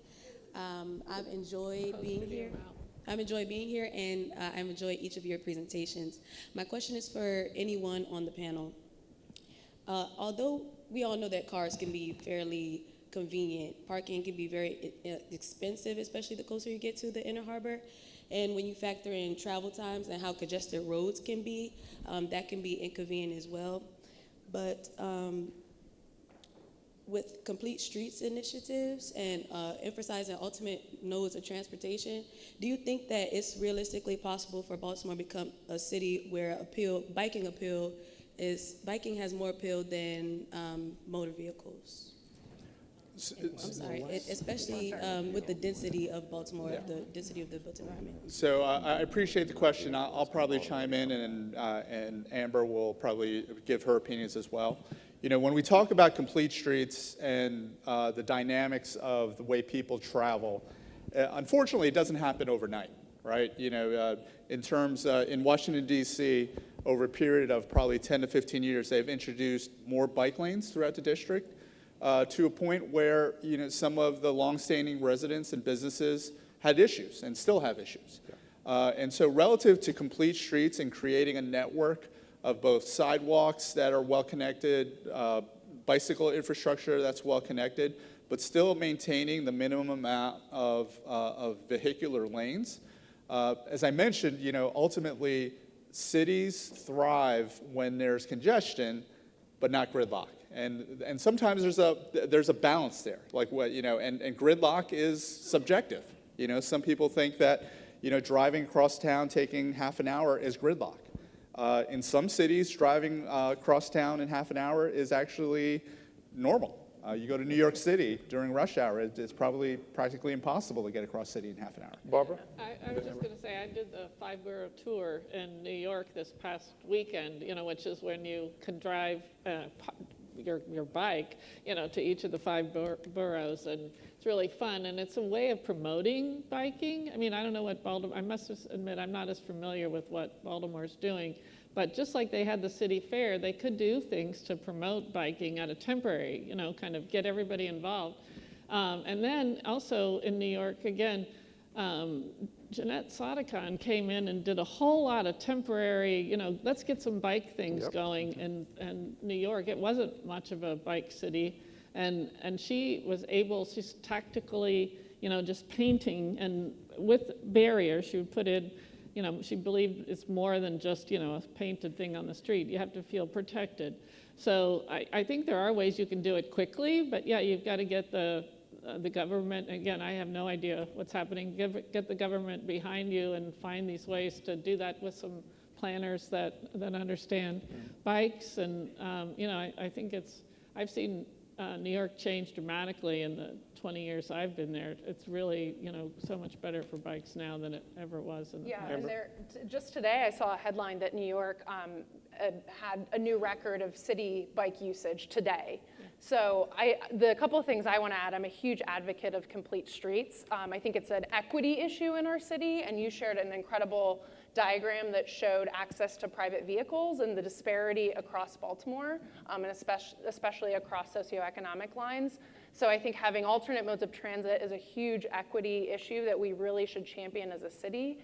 And on top of that, bike infrastructure and bike networks and bike culture requires a culture shift of the city. And DC has gotten there, is still getting there. New York has gotten there, still getting there. Baltimore is so far behind other cities, and we really need to push on that. Yeah. I think of in Brooklyn, thank you. In Brooklyn, particularly in the Canarsie area of Brooklyn, as they tried to do complete streets, the community was adamantly opposed to it. I mean, there were almost fights, right? Because they saw it as it's for them, right? And there was a culture shift, like, well, this is not good for us, even though there were tons of people who were cyclists already. But there was, and that's why the culture piece is just a crucial part, particularly in Baltimore. And the intentionality that is necessary in terms of designing it. And what happened in New York did not happen overnight, but it was a plan, and there was intentionality, and each administration kept trying to push it. And we need that in Baltimore as well. Sir? Is this mic live? Yes. David Ben, architect, urban designer. I guess I'd like to see if the panel, or would hear if the panel can think of an example where a private developer has been given a parcel in a park with unlimited height, unlimited use, and unlimited density that has benefited the park and the neighborhood.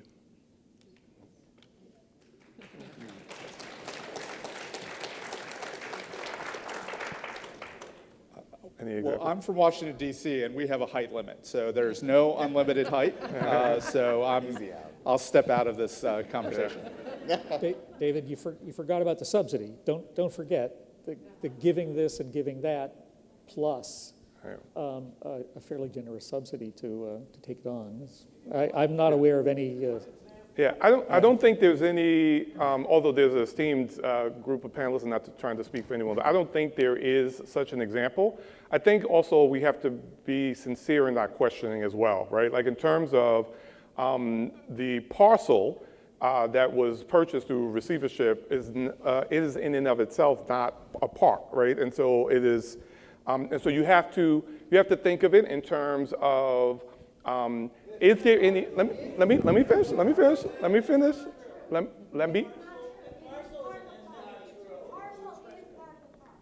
Okay.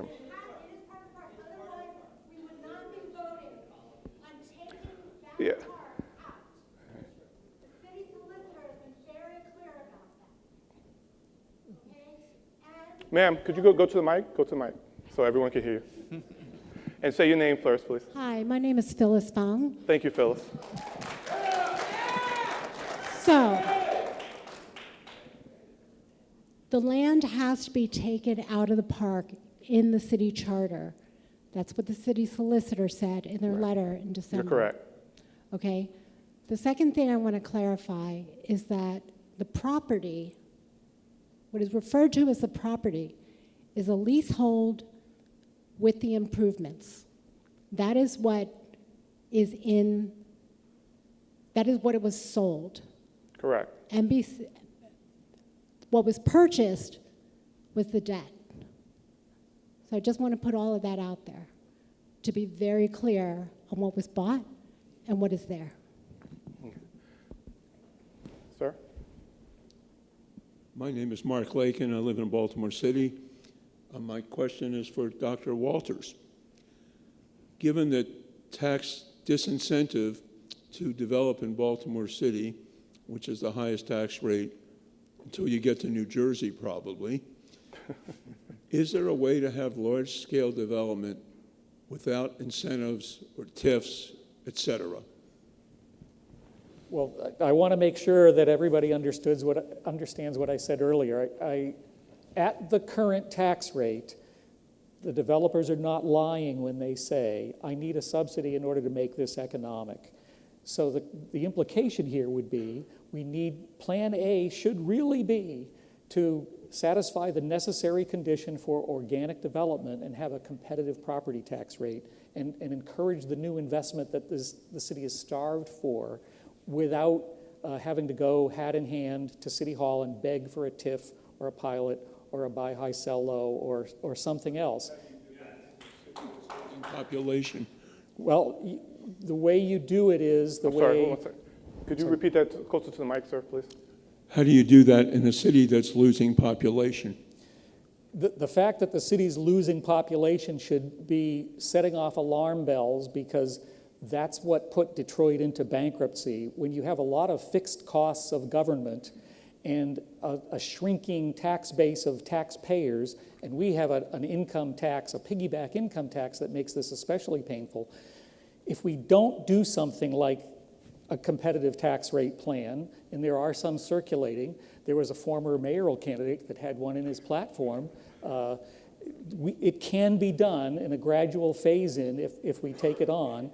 If we don't do that, we are going to see the same problems arising a few years from now when the catalytic effect that has failed to eventuate is replicated from the next big project. We're not creating a durable renaissance that spreads widely because of investment repellent, and we have to remove that. Thank you. Otis, we have another. Hello, my name is Jane Shipley. I think that you've done a great job explaining the problem, explaining and presenting us with the possibilities. I actually want to say that I think we have a state of emergency right now, and I think we're the choir. We sort of understand this, but I don't think we know what to do, and I think it's very difficult to fight against powerful forces. I've been involved in 2 fights like that, saving Otterbein in 1974 and saving Pratt branches in the early 90s in the communities. And I know it is hard. Barbara Mikulski will tell you it was hard, what she did. I know it's possible, but I know it's hard, and I haven't heard anybody talk about where we go from here. I also know that Baltimore City, as a rule, the residents will vote yes on all of the questions. How do we get people to understand what's happening? Where do we go? What do we do? So I just think we have a crisis, because I agree with Barbara. I think that this is the heart of Baltimore. Okay.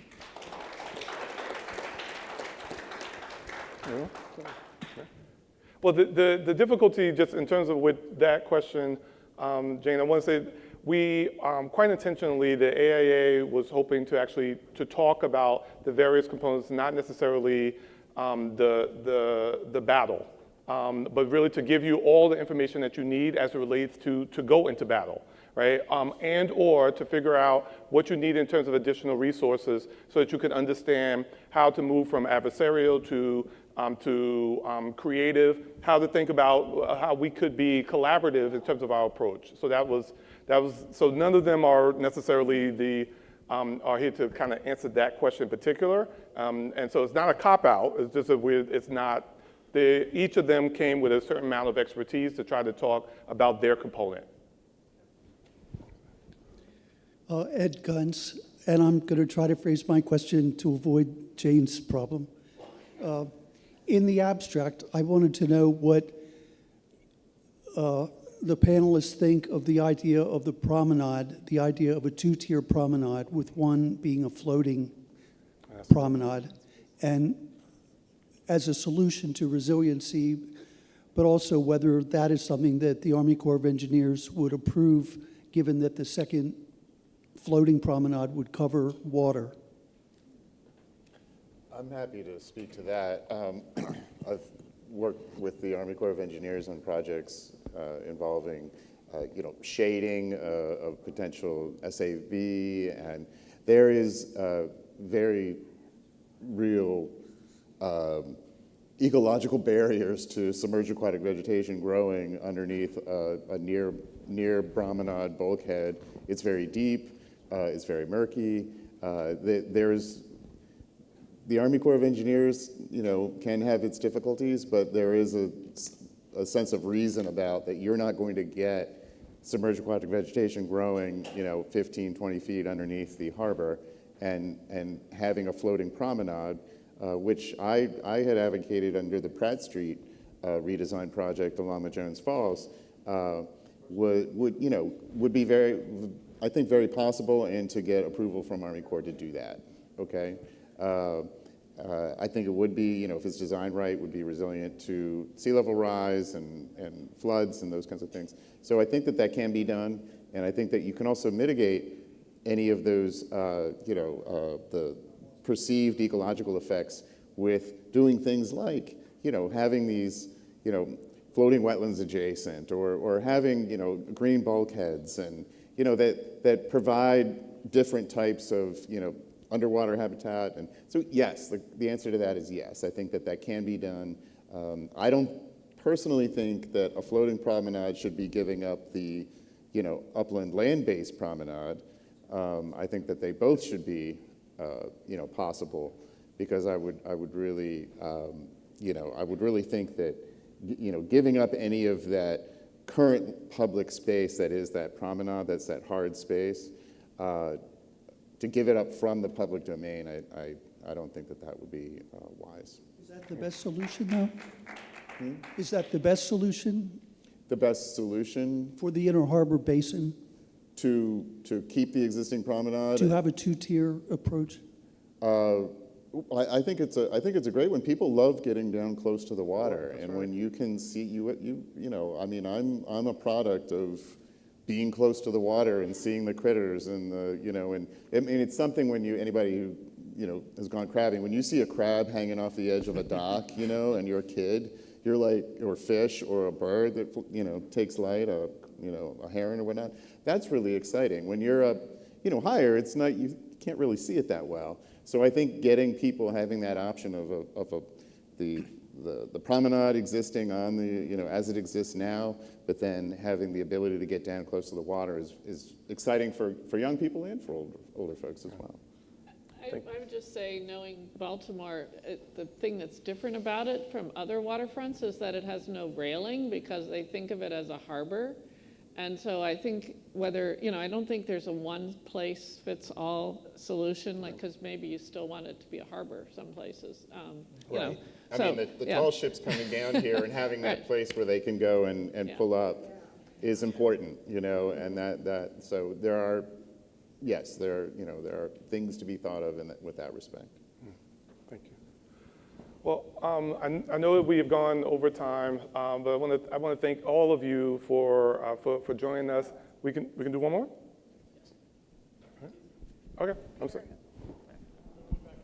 Okay. All right. If you allow us, we'll quickly just do two more. Well, here and here, and then we'll wrap up. Sir? Hello.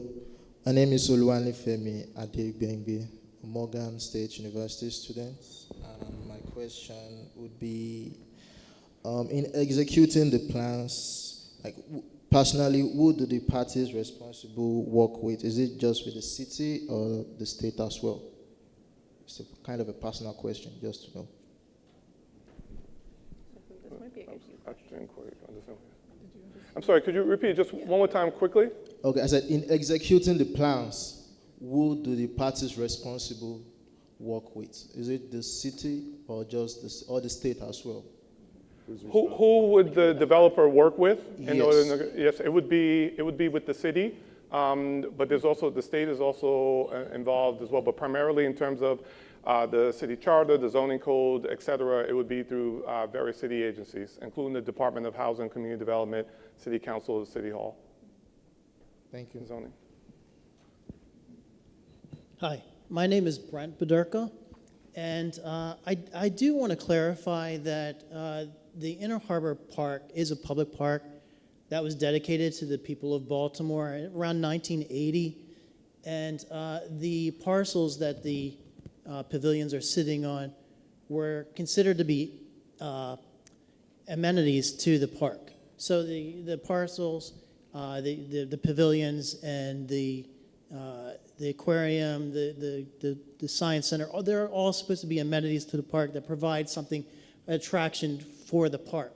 I'm wondering, how do we keep these developers from coming into our public parks and seeing this as prime real estate and taking over our parks and making these into exclusive residential neighborhoods for the rich? That's what we're talking about here. That's exactly what's going on here. And I think that that's an important consideration that we all need to think about. If we let these developers come into our parks and make these parks exclusive neighborhoods for the rich, there's no stopping them from doing that in Druid Hill Park or Patterson Park or any of the parks that we consider sacred in our city.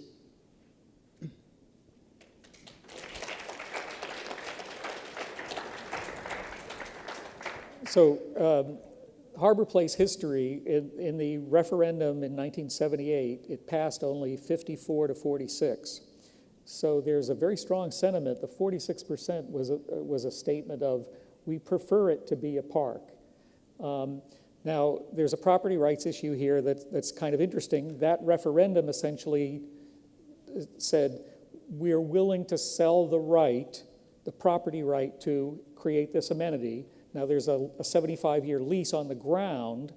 The price is 67 cents a square foot, by the way, which is, but we voters are willing to sell that right, but narrowly, but we're not selling the view. There's an old cliche, if you like the view, buy the view, but there were very strict height limits and so forth. And so what the referendum that will come up in November will be about is, do the voters of Baltimore want to sell more property rights or grant more property rights than they did in 1978? But you're exactly right. I mean, that's what we did with that 54 to 46 vote. We said, okay, we'll tolerate a certain amount of private use of a public space, although it was open to the public. But that's what we did, 54 to 46.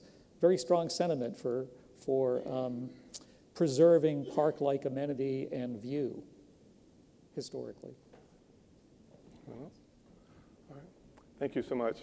Again, just want to thank Lauren and the AIA for this opportunity to have this conversation, for us to try to learn a little bit more about what others are doing and how we can better shape what the Harbor Place can and should look like.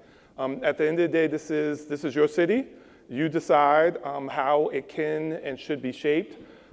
We've heard over and over again, it's about collaboration. It's about not being piecemeal. That the stadiums are connected to Harbor East. Harbor East is connected to Harbor Point. Harbor Place is there. And we need to think of it in totality. And the only way we can do that is by doing it together. So thank you for making time and space this evening and coming out, and we appreciate you. And let's hear it for Otis and the panel here. And thank you all for coming out.